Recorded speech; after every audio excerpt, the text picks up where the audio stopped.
Hey everyone, I am the Melakagutaku. I hope you guys are enjoying your stay at the bonfire. Welcome. I hope you guys are having a nice, relaxing, chill weekend because today we are going to be talking about Chainsawman Part 2, Chapters 99 and 100. And without further ado, and more importantly, before I rambled on any further doing this intro, let us get started with chapter 99. Let's dive right into it. Okay, so guys, look, I love seeing the War Devil and Asa Mikata interacting with each other because this is 100% what I wanted to see, and that was to hopefully have a nice arc, or at least a nice couple of chapters that shows the relationship between War and Asa. Matter of fact, the number one thing that I am looking forward to is to, one, seeing what type of relationship will War and Asa have, and two, what type of relationship will Denji and Asa have. So this being able to, as I said before, to hopefully have a nice amount of chapters dedicated and to seeing our two main antagonists and seeing what type of people they are after we get done learning about Asa and War, the epic fights and the epic relationship that Asa and Denji is going to have will be 10 times better because now we know exactly what type of person Asa is. And I have to say this, I kind of want to give our poor girl a hug, but I will explain that once I get to chapters 100, okay?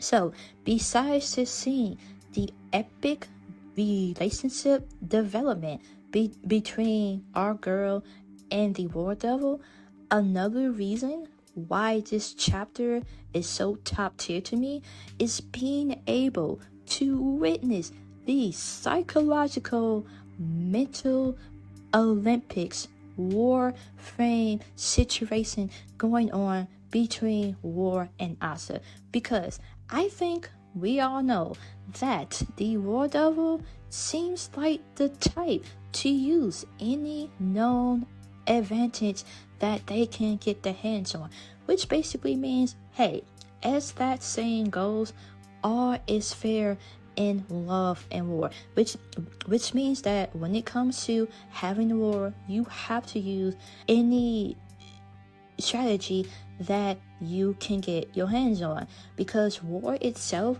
is not just about fighting.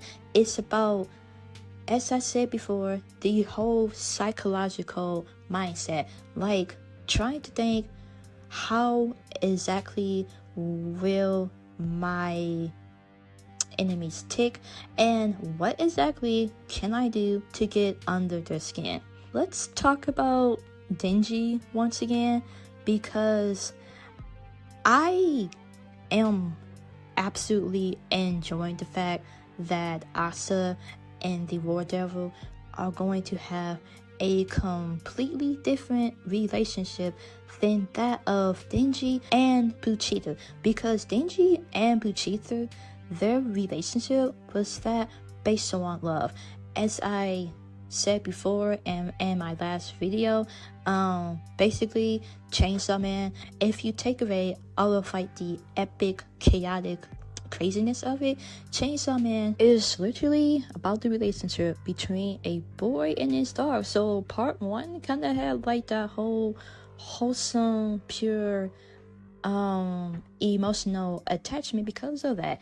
Chainsawman part 2, War and Asa are not going to have that same wholesome relationship between a human and their pet, because while Buchita and Denji's relationship is that based on love, Asa and the War Devil is a relationship based on fear. Like, I want you to imagine not having total control of your body and being stuck in a so-called war between you and that other soul-like figure that is now stuck with you. I also wonder, will our boy Denji be able to save Asa, or is that going to be a lost cause? Anyway, I still cannot wait to see Chainsawman vs. War because, as I said before, you know that the Chainsawman vs. War Devil fight is going to be 100% insane and 100% chaotic, and it is going to be so worth it after we learn more about the relationship between Asa and the War Devil. Okay, so with that out of the way, let us talk about the Devil's Hunting Club at school, which I can maybe see Denji being a part of that at school, but at the same time, maybe not. Maybe our boy Denji just kind of wants to lay low or something. But as I said, let's talk about the Devil Hunting Club thing. Okay, so I'm pretty sure that our boy Yoshida from part 1 and the unknown girl might be Asa's potential teammates. Why do I think this? Well, that's pretty easy. They're standing next to the main character, so that might mean something, but at the same time, Asa's teammates maybe someone completely new that we have not seen yet. Either way, I want to know if our boy Yoshida notices anything different about Asa and her appearance. Because, hey, look, 1 minute Asa does not have the scars like on her face, the next she does, and let's not forget the fact that when Asa does go War Devil mode, her eyes do look like Makima's, and I'm pretty sure that Yoshida might put 2 and 2 together. Like, hey, something is kind of different about this girl. Let me keep a close eye on her. So, as I said before, the reason why I love this chapter so much was 1, being able to see the relationship between War and Asa, and 2, the whole psychological mind fuck games that you know the War Devil is going to put our poor girl Asa through. And also, hey, just being able to see that someone from part 1 has made it back alive, how can you not enjoy this happy feeling? And I guess for Denji, as I said before, I can kind of see him joining the Devil's Hunting thing, but at the same time, I still think that for now, Denji might just want to lay low a bit, and hopefully we get to see our boy Denji either doing this arc or the next arc. Either way, guys, I miss our boy. Okay, so now with chapter 99 out the way, we can finally get started with chapter 100. And I had to say that it wasn't as intense as chapters 99 and chapters 98, but I have to say that I am loving the whole slice of life feel that chapters 100 gave us. Like, chapters 100, it didn't have any action scenes in it, but at the same time, you sometimes need just a tad little vacation from the weird, chaotic, insanity that is Chainsawman. But like I said, let's talk about chapters 100 now. And this chapter pretty much starts off with Asa, Yoshida, and our new character Yoko, who are still hunting devils in school. And we can also see that Asa's classmates are still, well, they pretty much still hate her for killing the best Chainsaw Man character ever, Bucky the Chicken, R.I.P. I still miss you to this day. Yeah, just seeing Asa just still being bullied, and this seeing that face of dread and also anxiety, I can kind of relate to that, okay? Mainly because I know exactly how it feels to go through that, okay? I know what it feels like to be the social outsider. I know exactly how it feels to not fit in. Now, I'm not being picked on, nor have I killed any beloved manga characters, RIP Bucky, you wonderful chicken. However, when it comes to me talking to people, and even with me like trying to record my videos or whatnot, I 100% experience the same type of anxiety that I have. And it's not just because of like the recording videos, but since I have Asperger's syndrome, and because I seem to stutter a lot, which I kind of try my best not to do in my videos, but now I'm getting to that point of where, hey, that is just a part of that is this a part of who I am. If I get really anxious on something, then yes, I do stutter.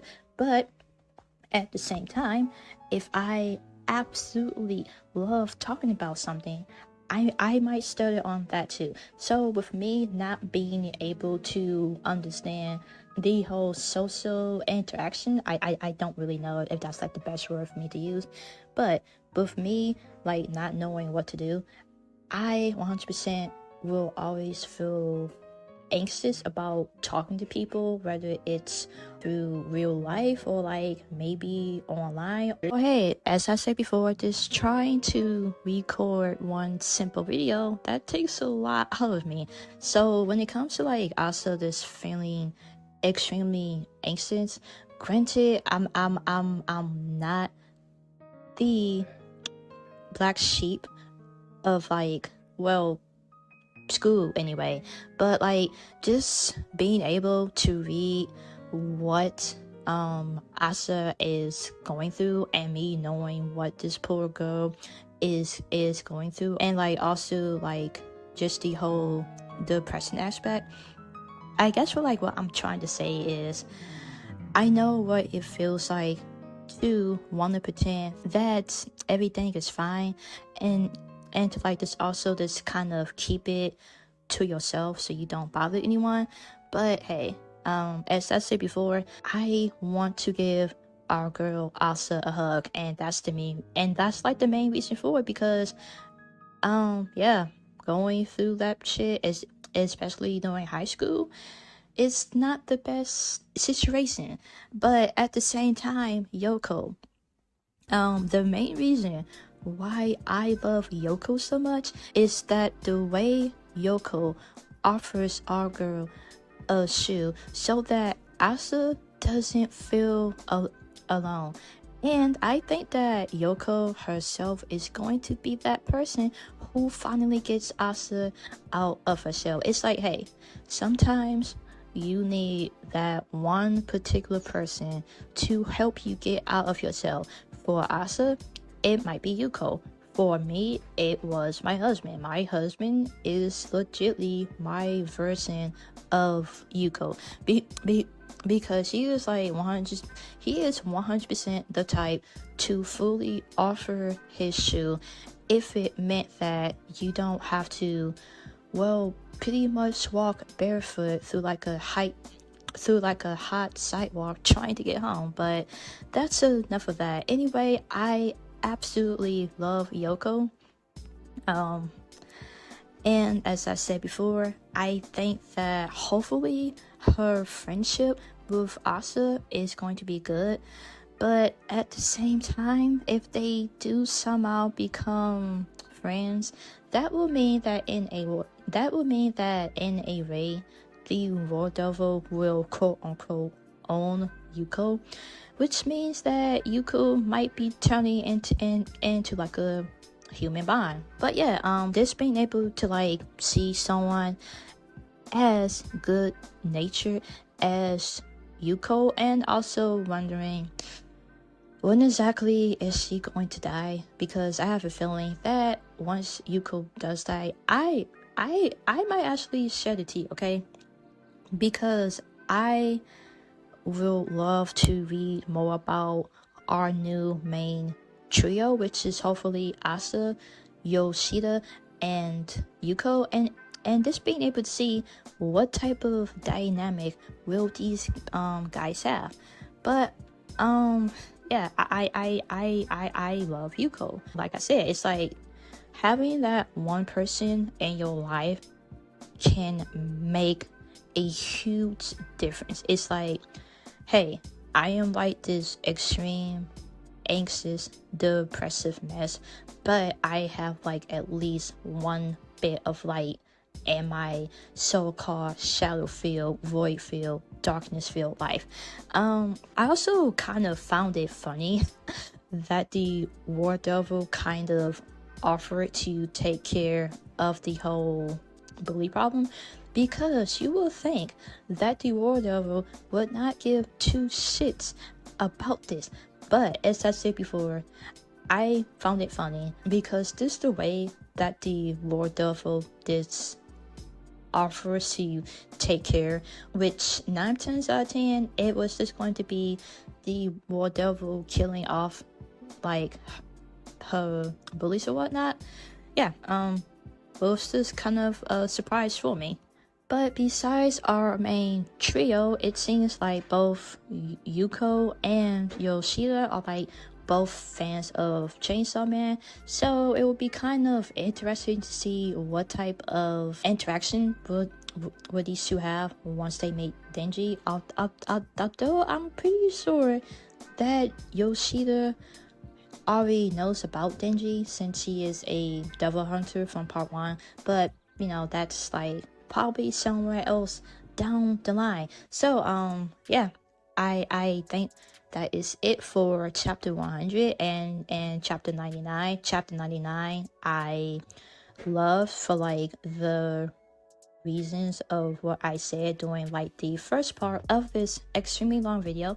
And chapter 100, as I said before, like that whole slice of life feel, this being able to hopefully have Asa hopefully open up to Yuko, and well, just the character of Yuko herself, this, like I said, what type of relationship will the trio have?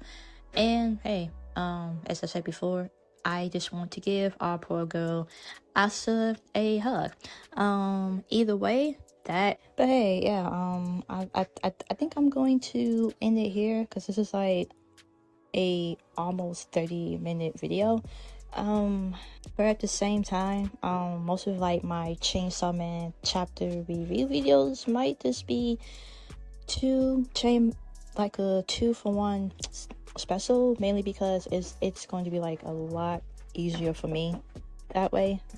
It's like that way I can like still kind of talk about the chapters, but I won't be able to like actually get them out on the exact same day or like the day after.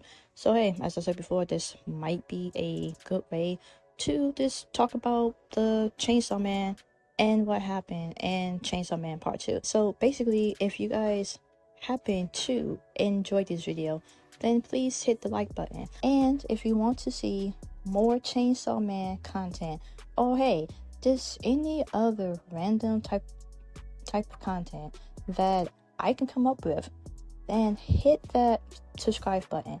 Trying to make it to 50 subs before the end of fall. Man, I pretty much suck at like doing the whole outro thing, because I either way, I want you guys to have a awesome day and a really relaxing weekend. I will see you guys doing the next 2 Chainsaw Man chapters. Bye bye.